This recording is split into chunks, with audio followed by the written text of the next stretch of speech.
Hi everyone, welcome to Quack Gaming. This is 5 reasons why you want a Doedicurus in your tribe.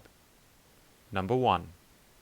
So most people know this is a stone gathering dinosaur, but what they may not know is that it can also be used for harvesting metal from obsidian and also sand if you're playing the Scorched Earth DLC.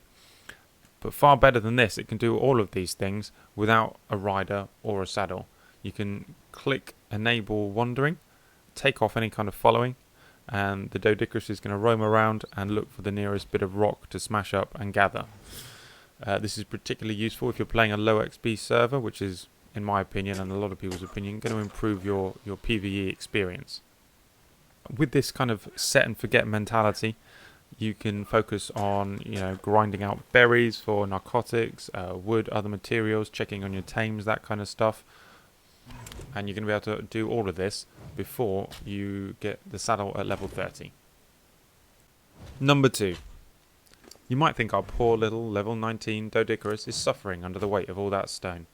But no, the Doedicurus has a rather unique ability. It gets a 75% weight reduction on any stone it's carrying.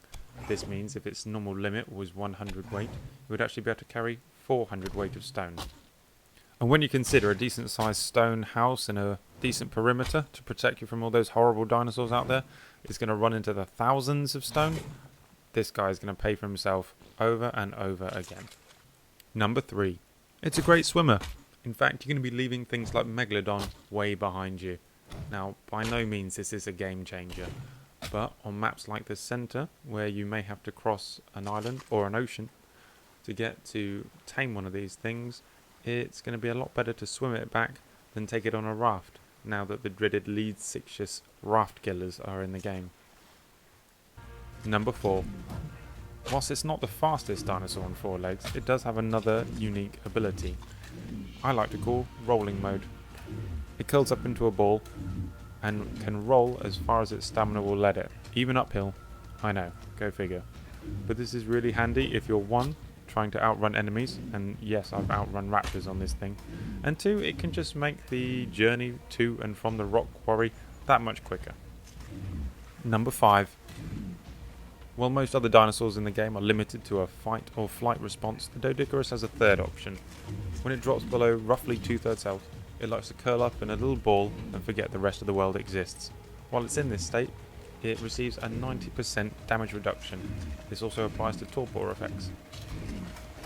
This can be quite annoying when you're trying to tame it, but as long as you get enough headshots with trank arrows to begin with, you should be fine. So that concludes why I think the Doedicurus is one of the best tames in the game.